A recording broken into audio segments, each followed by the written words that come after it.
Olá, tudo bem? Seja bem-vindo a mais uma aula do curso básico dos mestres da matemática. Eu sou o professor Luiz Paulo e vou trabalhar com vocês hoje aqui um assunto muito interessante: decomposição em fatores primos. Nós estamos aqui na nossa aula 4 e vamos ver muita coisa legal. Tenho certeza que você vai sair dessa aula aqui mais animado com a matemática. Tenho certeza que vai gostar mais da matemática depois desse nosso encontro aqui, tá bom? Olha só, primeiro conceito importante para a gente poder trabalhar aqui durante esse nosso encontro é o conceito de número primo. Você já deve ter ouvido falar em número primo.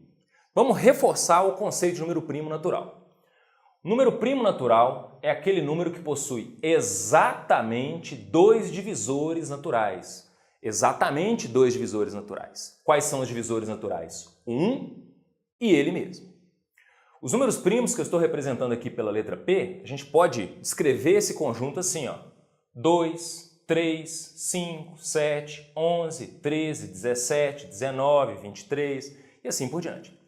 Você me pergunta, professor, quantos números primos existem? São infinitos números primos, ó, infinitos números primos. Isso já foi demonstrado, inclusive. É um dos grandes desafios da matemática, não sei se você sabe disso, você descobrir um padrão gerador do próximo número primo. Não sei se você sabe, uma curiosidade aqui, abrindo um parênteses no nosso encontro, os números primos são fundamentais em segurança eletrônica chamada criptografia. Códigos de transações eletrônicas na internet, quando você acessa, por exemplo, um site bancário, não sei se você sabe, mas o sistema de criptografia que protege aquelas informações tem uma grande chance dele envolver números primos, a chamada criptografia RSA. Para você ver uma aplicação legal disso aqui. Bom, os números primos então são aqueles que têm exatamente dois divisores naturais. E tem um número que faz o contraponto disso, que é o número composto. O que é o número composto? É aquele número que possui mais de dois divisores naturais. Por exemplo, o 4, o 6, o 8 e assim por diante. Uma dúvida muito comum que os alunos têm: será que o 1 é primo ou é composto? Eu já vi aluno falando assim, o 1 ele é divisível por 1 e por ele mesmo, né? Não, na verdade é o seguinte, o 1 ele possui exatamente um divisor natural, que é ele. Olha só uma observação que eu coloquei aqui para você, ó. O número 1 não é primo nem composto, é um número à parte. Você fala comigo, professor, qual é a relevância dos números primos, né? Já te dei uma aplicação prática. Os números primos são vitais em teoria de números. Muita coisa que a gente vai ver daqui para frente vai depender do conhecimento dos números primos. Vamos lá? Vou te apresentar um negócio muito legal agora, que é o teorema fundamental da aritmética. Olha só, todo número natural maior do que 1 ou é primo ou pode ser escrito de maneira única como um produto de números primos. O que isso quer dizer? Eu gosto muito de pensar nas chamadas unidades fundamentais, né? Os números primos são vitais no seguinte sentido: eles são como se fossem os tijolinhos dos demais números naturais. Então, se você pega um número natural qualquer, escolhe um número natural, você tem duas possibilidades para esse número natural que você escolheu. Ou ele é primo, ou então ele pode ser escrito como um produto de primo. Então, de certa maneira, os primos são usados para construir os demais números. Olha só como que isso é interessante. Deixa eu te mostrar alguns exemplos. Olha só. Só existe o 15, sabe por quê? Porque existe o 3 e o 5 primos, que ao serem multiplicados, dão 15 como resultado. Olha só, 15 é exatamente 3 vezes 5. Observe o 15, ele pode ser escrito como um produto de números primos. Da mesma forma, o 6, ele também pode ser escrito como um produto de primos. Ele pode ser escrito como sendo 2 vezes 3. Vamos ver mais um exemplo aqui.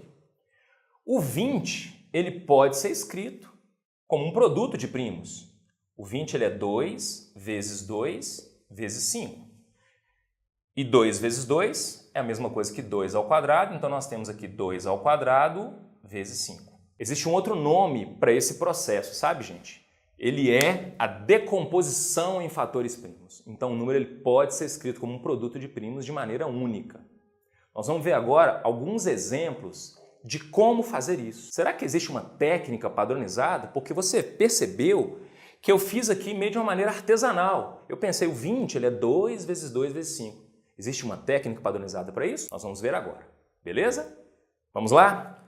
Separei para você aqui 3 exemplos legais para você aprender o processo de cálculo, né, dessa fatoração, dessa decomposição em fatores primos, ok? Nós vamos começar de uns exemplos mais simples para a gente ir aumentando gradativamente o nível de dificuldade. No final você vai virar um mestre, né, vai saber fazer decomposição assim tranquilamente, tá bom? Vem comigo. O primeiro exemplo que eu separei para você aqui foi o 36, ok? Nós vamos fazer a decomposição do 36 em fatores primos da seguinte maneira. A gente começa sempre pelo 2, depois pelo 3, nós vamos tentando dividir pelos primos, preferencialmente nessa ordem. Se você me perguntar, mas tem que ser o 2, depois o 3? Não é obrigatório, mas eu acho que é melhor você seguir isso para que você não se perca no meio do processo, tá bom? É um conselho de amigo. Massa? Olha só, 36 dividido por 2, 18. Massa.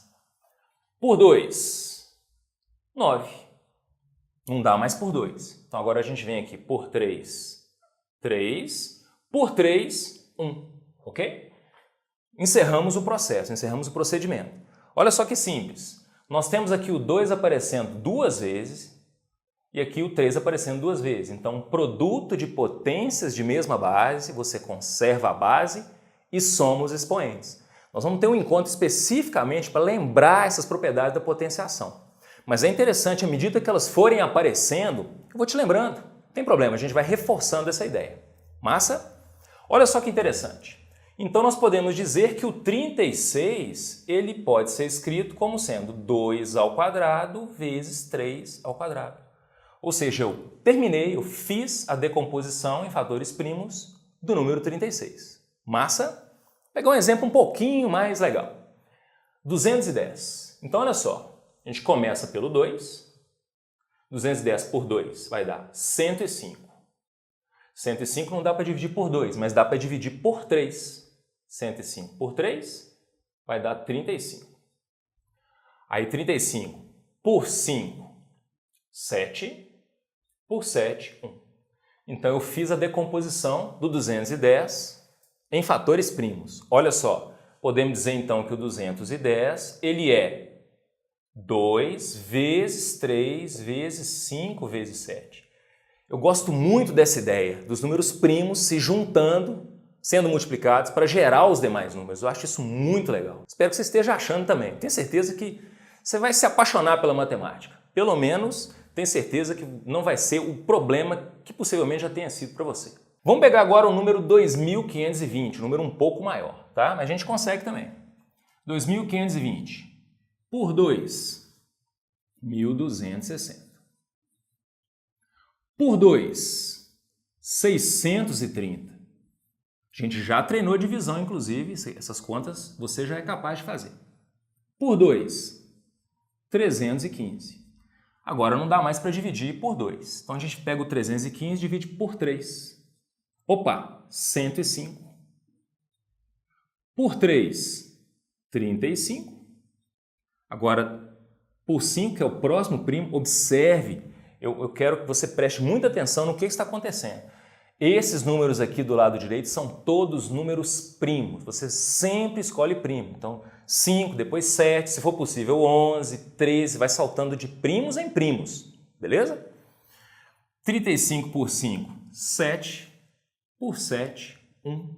Olha só, a gente encerra exatamente nesse ponto. Então, nós podemos dizer que o 2520, ele pode ser escrito, né? Como 2 ao cubo, 2 ao cubo, ó, 2 vezes 2 vezes 2, 2 ao cubo, 3 vezes 3, 3 ao quadrado, vezes 5, vezes 7. Muito bonito, né? Tenho certeza que você está achando isso sensacional. Ou pelo menos, você vai ter uma noção muito mais clara das coisas daqui para frente. Tem mais 2 exemplos para a gente poder trabalhar. Vamos ver quando você tem uma quantidade de zeros um pouco maior. Como é que a gente faz, hein? Vamos ver mais 2 exemplos, ok?